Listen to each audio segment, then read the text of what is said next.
Bem-vindos a todos os amantes de enigmas históricos e civilizações antigas.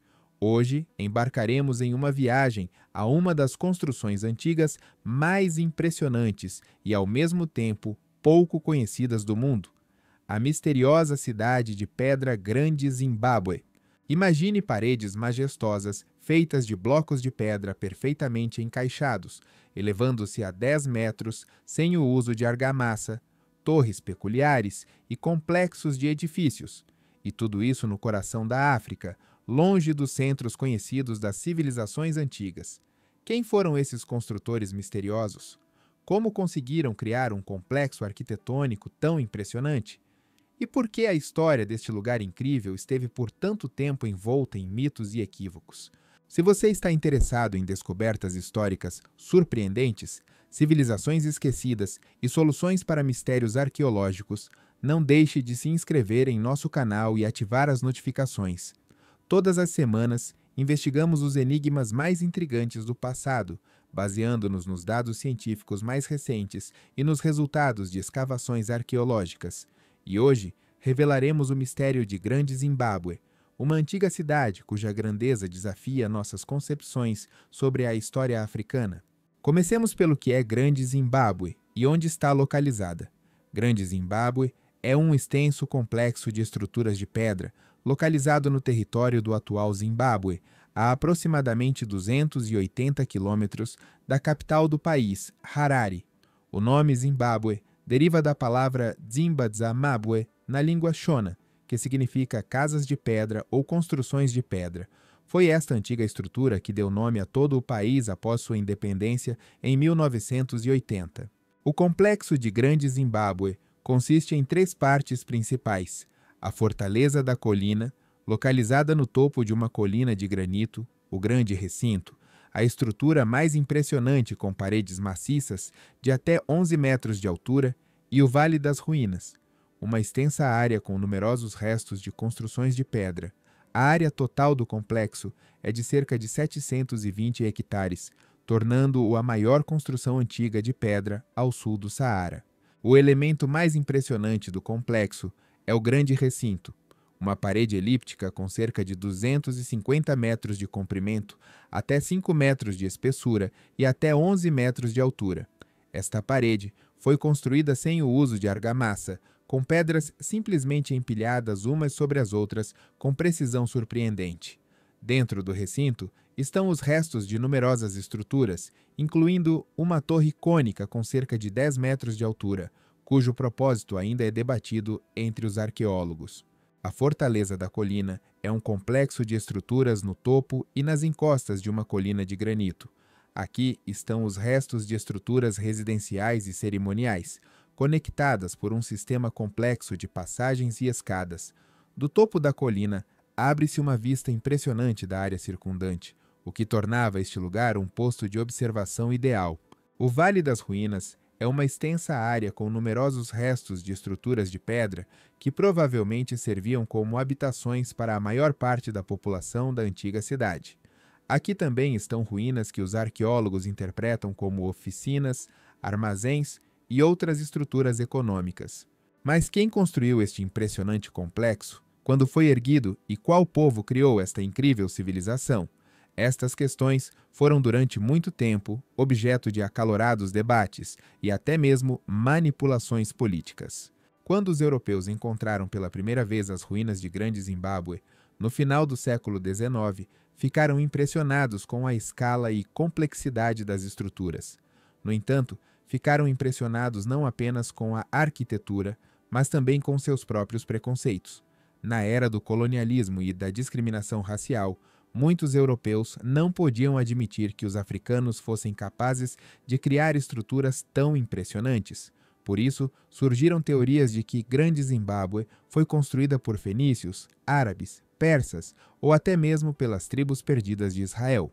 Um dos principais propagadores da origem não africana de Grande Zimbábue foi o explorador e jornalista britânico Cecil Rhodes, cujo nome foi dado à colônia da Rodésia, atual Zimbábue. Ele e seus seguidores afirmavam que as ruínas eram os restos do bíblico Ofir, o país lendário de onde o rei Salomão obtinha ouro. Esta teoria não tinha base científica, mas servia perfeitamente à ideologia colonial, justificando o domínio europeu na região. As primeiras investigações científicas de Grande Zimbábue foram realizadas no início do século XX pelo arqueólogo britânico David Randall McQuiver, que, com base nos artefatos encontrados, concluiu que o complexo foi construído por povos africanos locais. No entanto, suas conclusões foram recebidas com desconfiança e até hostilidade por parte das autoridades coloniais. Em 1929, outra arqueóloga britânica, Gertrude Catton Thompson, realizou escavações mais minuciosas e confirmou a origem africana de Grande Zimbábue. Suas pesquisas mostraram que o complexo foi construído pelos ancestrais do povo Shona, que ainda vive nesta região. No entanto, mesmo depois disso, as autoridades coloniais da Rodésia continuaram a promover a versão da origem não africana das ruínas, e aos visitantes eram mostrados apenas os artefatos que poderiam confirmar esta versão. Somente após a independência do Zimbábue, em 1980, começaram investigações científicas sistemáticas do complexo sem preconceitos políticos. Os dados arqueológicos modernos indicam inequivocamente que Grande Zimbábue foi construída por africanos, ancestrais dos Shona modernos, e foi o centro de um poderoso estado que floresceu na região do século XI ao século XV da nossa era. A datação de diferentes partes do complexo, realizada através da análise de carbono 14, mostra que as primeiras construções na colina apareceram aproximadamente no século XI. O grande recinto e a maioria das outras estruturas foram construídas entre os séculos XIII e XV, no período de maior florescimento do estado de Zimbábue. No final do século XV, a maior parte do complexo foi abandonada, embora algumas partes continuassem a ser usadas posteriormente. Mas como era o estado que criou este impressionante complexo arquitetônico? Dados arqueológicos e tradições orais do povo Shona permitem reconstruir alguns aspectos de sua história e organização. O estado de Zimbábue surgiu no contexto do desenvolvimento do comércio entre o interior da África e a costa do Oceano Índico. A partir do século X da nossa era, cidades comerciais fundadas por mercadores árabes e persas começaram a aparecer na costa leste da África. Eles comerciavam com o interior do continente, obtendo ouro, marfim, peles de animais e escravos em troca de tecidos, contas, porcelana e outros produtos importados. O território do atual Zimbábue é rico em depósitos de ouro, e o controle desses recursos tornou-se a base do poder do estado de Zimbábue. Descobertas arqueológicas mostram que os habitantes de Grande Zimbábue estavam ativamente envolvidos na mineração e processamento de ouro, bem como no comércio dele. Nas ruínas foram encontrados numerosos artefatos que testemunham laços comerciais com a costa, moedas árabes, porcelana chinesa, contas persas. O estado de Zimbábue era uma monarquia, liderada por um governante com o título de Mwene Mutapa, Senhor das Minas. Ele se apoiava em um sistema administrativo complexo e no poder religioso. Grande Zimbábue não era apenas a capital política, mas também um importante centro religioso, onde se realizavam cerimônias relacionadas ao culto dos ancestrais e à fertilidade. A estrutura social da sociedade era complexa e hierárquica. No topo estavam a família real e a aristocracia, que viviam no grande recinto e na fortaleza da colina. Abaixo estavam os artesãos, comerciantes, guerreiros e agricultores que habitavam o Vale das Ruínas e os assentamentos vizinhos. Dados arqueológicos mostram que a população de Grande Zimbábue, no período de seu apogeu, poderia chegar a 10-20 mil pessoas, o que a tornava uma das maiores cidades da África naquela época. A construção de estruturas de pedra tão grandes exigia recursos significativos e trabalho organizado. As pedras para as paredes eram extraídas de pedreiras próximas e processadas no local. Os arqueólogos sugerem que a construção era conduzida sob a direção de mestres especializados que transmitiam suas habilidades de geração em geração. O estilo único de alvenaria, onde as pedras são colocadas sem argamassa e se mantêm pelo seu próprio peso, exigia grande habilidade e compreensão dos princípios da estática. Mas por que este poderoso estado entrou em declínio e Grande Zimbábue foi abandonada? Os arqueólogos propõem várias hipóteses. Uma delas relaciona o declínio com o esgotamento dos recursos locais, especialmente depósitos de ouro e pastagens. Outra versão fala sobre possíveis mudanças climáticas que levaram a secas e tornaram a agricultura na região menos produtiva. Uma terceira hipótese relaciona o declínio a fatores políticos. Possivelmente forças centrífugas no Estado expandido levaram à sua fragmentação em várias entidades políticas menores. Qualquer que tenha sido a causa, no final do século XV, a maior parte de Grande Zimbábue foi abandonada e o centro do poder político mudou-se para o norte, onde surgiu o novo estado de Monomotapa. No entanto, a memória de Grande Zimbábue permaneceu nas tradições orais do povo Shona e algumas partes do complexo continuaram a ser usadas para cerimônias religiosas até o século XIX. Quando os europeus ouviram falar pela primeira vez sobre Grande Zimbábue através de comerciantes portugueses no século XVI, ela já estava em ruínas, mas, mesmo nesse estado, causou uma enorme impressão nos viajantes. Mais tarde, no século XIX, quando os europeus começaram a explorar ativamente o interior da África, Grande Zimbábue tornou-se objeto de intenso interesse e especulação. Infelizmente, esse interesse muitas vezes levou à destruição. Muitos dos primeiros exploradores eram essencialmente caçadores de tesouros, que escavavam as ruínas em busca de ouro e outros valores, sem se preocupar com a preservação do contexto arqueológico. Richard Hall ganhou notoriedade especial realizando escavações no início do século XX, a mando de Cecil Rhodes. Ele literalmente limpava as ruínas, removendo camadas culturais que considerava lixo africano, em busca de evidências de uma antiga civilização branca. Como resultado de suas atividades, muitos dados arqueológicos foram irremediavelmente perdidos. Somente no século XX, com o desenvolvimento da arqueologia profissional, começaram sérias investigações científicas de Grande Zimbábue. Estas investigações continuam até hoje, revelando gradualmente novos aspectos desta incrível civilização. Uma das questões mais interessantes é o estilo arquitetônico de Grande Zimbábue. A técnica única de alvenaria sem o uso de argamassa não tem análogos diretos nem na África, nem fora dela. De onde vieram essas habilidades de construção? Elas se desenvolveram independentemente ou foram emprestadas? Os arqueólogos acreditam que a técnica de construção de Grande Zimbábue foi uma invenção local que se desenvolveu e aperfeiçoou gradualmente ao longo de vários séculos. Estruturas de pedra mais antigas e menos complexas descobertas na região mostram uma evolução gradual dos métodos de construção que atingiram seu auge no grande recinto e em outras estruturas do complexo principal. Particularmente impressionante é a habilidade dos construtores de Grande Zimbábue em trabalhar com o material local, granito, que é uma pedra extremamente dura e difícil de processar. Eles não apenas aprenderam a extrair e processar eficientemente esta pedra, mas também desenvolveram técnicas de construção que permitiam criar estruturas estáveis e duradouras sem o uso de ferramentas modernas. Outro aspecto interessante de Grande Zimbábue é seu planejamento e zoneamento funcional.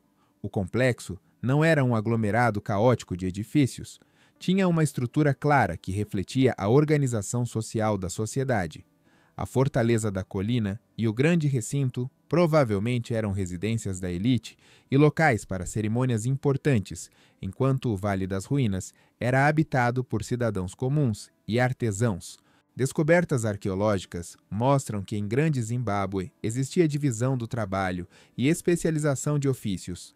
Aqui trabalhavam oleiros, ferreiros, joalheiros, entalhadores de madeira e pedra, tecelões. Seus produtos eram de alta qualidade e valor artístico, o que testemunha uma cultura material desenvolvida. As esculturas de pássaros em pedra encontradas em Grande Zimbábue merecem menção especial. Estas esculturas, talhadas em pedra-sabão, representam aves de rapina sentadas em colunas. Os arqueólogos acreditam que tinham importante significado religioso e possivelmente eram símbolos do poder real. O pássaro do Zimbábue tornou-se um símbolo nacional do Zimbábue moderno e está representado na bandeira e no brasão do país. Não menos interessante é a vida cotidiana dos habitantes de Grande Zimbábue. Dados arqueológicos mostram que a base da economia era a pecuária, complementada pela agricultura e comércio. O gado não era apenas uma fonte de alimento, mas também uma medida de riqueza e status. Os agricultores cultivavam milheto, sorgo, leguminosas e outras culturas adaptadas ao clima local. A dieta dos habitantes de Grande Zimbábue era variada e incluía carne de animais domésticos e selvagens, produtos lácteos, cereais, leguminosas, frutas e vegetais. A análise de restos ósseos mostra que a população era geralmente saudável e bem alimentada, especialmente a elite. Como era a vida cotidiana de um habitante comum de Grande Zimbábue? Dados arqueológicos e paralelos etnográficos com os Shona modernos nos permitem fazer algumas suposições. A maioria das pessoas vivia em casas circulares, construídas de madeira e barro com telhados de palha. Estas casas eram agrupadas em complexos familiares, cercados por paliçadas ou paredes de pedra. O dia começava cedo, com o nascer do sol. As mulheres se ocupavam com a preparação de alimentos, cuidado com as crianças, fabricação de cerâmica e tecidos. Os homens pastoreavam o gado, caçavam, praticavam metalurgia e construção. As crianças ajudavam os adultos e brincavam, ao mesmo tempo aprendendo habilidades que lhes seriam úteis na vida adulta. A vida religiosa estava centrada no culto dos ancestrais e na crença em uma divindade suprema conhecida como Muari. Regularmente eram realizadas cerimônias relacionadas ao ciclo agrícola, eventos importantes da vida e veneração dos ancestrais. Estas cerimônias incluíam música, dança, sacrifícios e refeições rituais. A estrutura social era baseada no parentesco, com grandes famílias estendidas unidas em clãs. A liderança era hereditária, mas também dependia de qualidades e conquistas pessoais. O sistema judicial baseava-se no direito consuetudinário, com vários níveis de tribunais, desde o familiar até o real. O comércio desempenhava um papel importante na vida de Grande Zimbábue. O Estado controlava as rotas comerciais entre o interior da África e a costa do Oceano Índico. Os principais produtos de exportação eram ouro, marfim, peles de animais e escravos. Eram importados tecidos, contas, porcelana, vidro e outros artigos de luxo. O comércio era conduzido através de uma rede de intermediários e, provavelmente, não havia contato direto entre os habitantes de Grande Zimbábue e os comerciantes árabes ou persas. Surpreendentemente, apesar do comércio ativo, Grande Zimbábue não tinha sua própria escrita. A informação era transmitida oralmente, através de um sistema complexo de tradições orais, canções e provérbios. Isso é típico de muitas sociedades africanas, onde a tradição oral atingiu um alto nível de desenvolvimento. No entanto, a ausência de fontes escritas cria dificuldades significativas para os historiadores que tentam reconstruir a história do estado de Zimbábue. Somos forçados a confiar em dados arqueológicos, tradições orais coletadas muitos séculos depois, e escassas menções em fontes árabes e portuguesas. Grande Zimbábue não era um fenômeno isolado. Era parte de uma tradição cultural mais ampla que os arqueólogos chamam de cultura zimbabuiana. Esta tradição inclui muitas outras estruturas de pedra espalhadas pelo território do atual Zimbábue, Moçambique e parte da África do Sul. Algumas delas, como Kami e Danangombe, são complexos e impressionantes, embora em menor escala que Grande Zimbábue. Estas estruturas testemunham que a cultura zimbabuiana estava amplamente difundida na região e existiu por um longo período.